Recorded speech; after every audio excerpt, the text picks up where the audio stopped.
வாங்க, நாம இப்போ கிமு 6ஆம் நூற்றாண்டுக்கு ஒரு பயணம் போலாம். அன்னைக்கு ஒரு இளவரசர் தன்னோட அரண்மனை, சொகுசு வாழ்க்கை எல்லாத்தையும் தூக்கி எறிஞ்சிட்டு ஒரு கேள்விக்கு பதில் தேடி கிளம்புறாரு. அது என்ன கேள்வினா, நம்ம எல்லாருமே நம்ம வாழ்க்கையில கேக்குற ஒரு கேள்விதான். இந்த துன்பம் எங்கிருந்து வருது?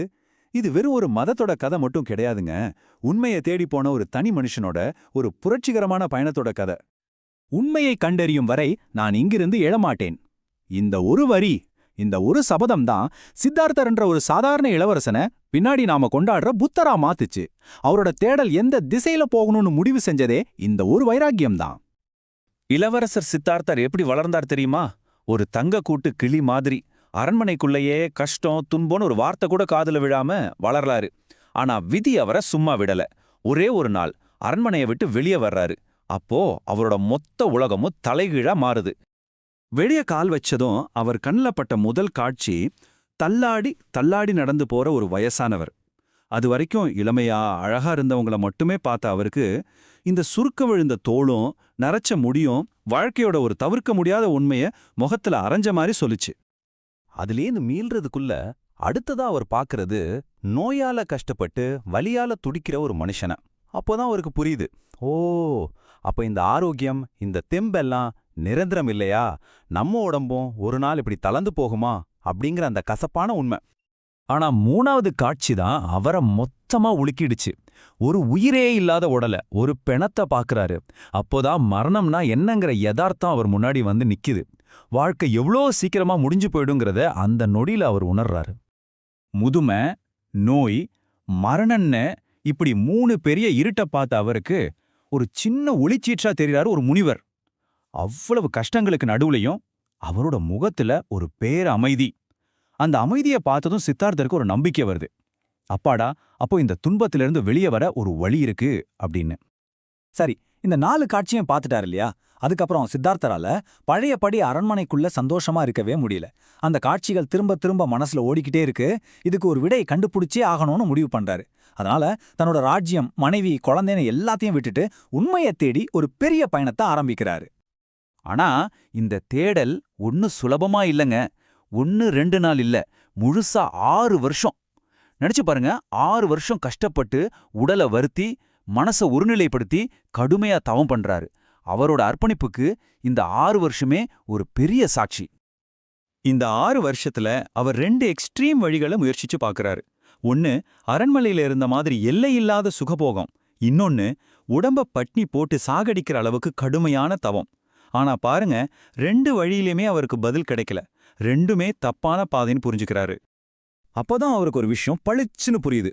வாழ்க்கையோட ரகசியம் ரொம்ப சந்தோஷமா இருக்கிறதுலயும் இல்ல, ரொம்ப கஷ்டப்படுறதுலயும் இல்ல. ரெண்டுக்கும் நடுவுல ஒரு பேலன்ஸ்டான வாழ்க்கையில தான் இருக்குன்னு கண்டுபிடிக்கிறாரு. இதுக்கு பேரு தான் நடுநிலை வழி. உலகத்துக்கே அவர் கொடுத்த ஒரு பெரிய பாடம் இது. இப்போ நாம கதையோட ஒரு முக்கியமான கட்டத்துக்கு, கிளைமேக்ஸ்க்கு வந்திருக்கோம். புத்தகையாவுல ஒரு போதி மரம். அந்த மரத்துக்கு அடியில சித்தார்த்தர் உட்கார்ந்து ஒரு பெரிய சபதம் எடுக்கிறாரு. அதே சபதம் தான், எனக்கு உண்மை தெரியற வரைக்கும் நான் இந்த இடத்த விட்டு எழுந்திருக்கவே மாட்டேன். அவர் மனச குடைஞ்சுகிட்டே இருந்த ஒரே கேள்வி இதுதான். இப்ப நான் அதையே உங்களையும் கேட்கிறேன். ஒரு நிமிஷம் யோசிச்சு பாருங்களேன். நம்ம மனுஷங்களோட எல்லா கஷ்டங்களுக்கும், எல்லா துன்பங்களுக்கும் உண்மையான அடிப்படை காரணம் என்னவா இருக்கும்? பல நாள் ஆழ்ந்த தியானத்துக்கு பிறகு அந்த விட கிடைக்குது. ஒரே ஒரு வார்த்தை தான், ட்ரிஷ்ணா.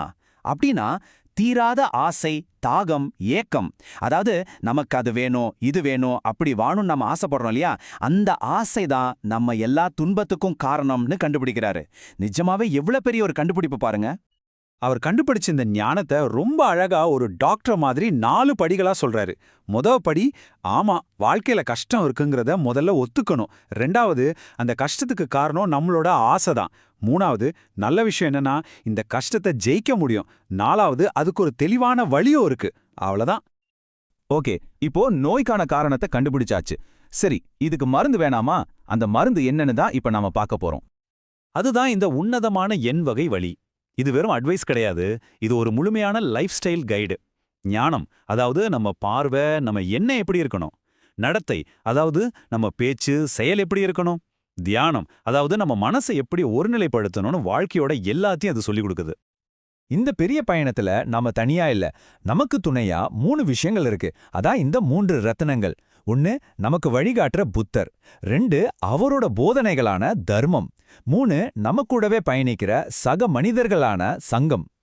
யோசிச்சு பாருங்க, ஒரு தனி மனுஷன் கண்டுபிடிச்ச ஞானம் எப்படி ஒரு உலகளாவிய தத்துவமா ஒரு பெரிய மதமா வளர்ந்துச்சு, அதோட தாக்கம் எப்படிப்பட்டதுன்னு இப்ப பார்க்கலாம். புத்தர் காலத்துக்கு அப்புறம் அவரோட போதனைகள்ல எந்த மாற்றமும் வந்துடக்கூடாது, அதை சரியா பாதுகாக்கணும்னு சொல்லி பெரிய பௌத்த மாநாடுகள் நடத்துறாங்க.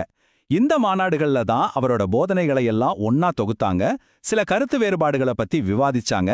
சொல்லப்போனா பௌத்த மதம் எப்படி வளரணும்னு பல நூற்றாண்டுகளுக்கு வழிவகுத்ததே இந்த மாநாடுகள் தான். காலப்போக்குல பௌத்தத்துல 2 பெரிய பிரிவுகள் உருவாகுது. ஒன்னு ஹீனயானம், இன்னொன்னு மகாயானம்.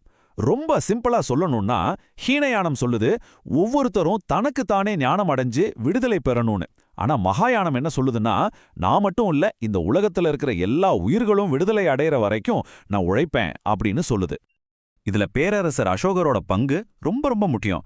அவரோட ஆதரவால தான் புத்தரோட போதனைகள் இந்தியாவோட எல்லைய தாண்டி இலங்கை, திபெத், தென்கிழக்கு ஆசியான்னு உலகம் முழுக்க பரவுச்சு. ஒரு சின்னதா ஆரம்பிச்ச ஆறு ஒரு பெரிய கடலா மாறின மாதிரி ஒரு விஷயம் இது. இப்போ இந்த முழு கதையும் கேட்டதுக்கு அப்புறம் கடைசியா ஒரு கேள்வி. இது உங்களுக்கும் எனக்கும் நம்ம எல்லாருக்குமே தான். நம்ம கஷ்டத்துக்கெல்லாம் காரணம் ஆசைதான்னு புத்தர் சொல்றாரு. அப்போ நாம ஒவ்வொரு நாளும் துரத்திக்கிட்டு இருக்கிற நம்மளோட இலக்குகளை, நம்ம லட்சியங்களை நாம எப்படி பார்க்கணும்? ஒருவேளை உண்மையான சந்தோஷம் எதையாவது அடையறதுல இல்லாம எல்லாத்துலேருந்தும் விடுதலை அடையறதுல தான் இருக்குமோ? யோசிச்சு பாருங்க.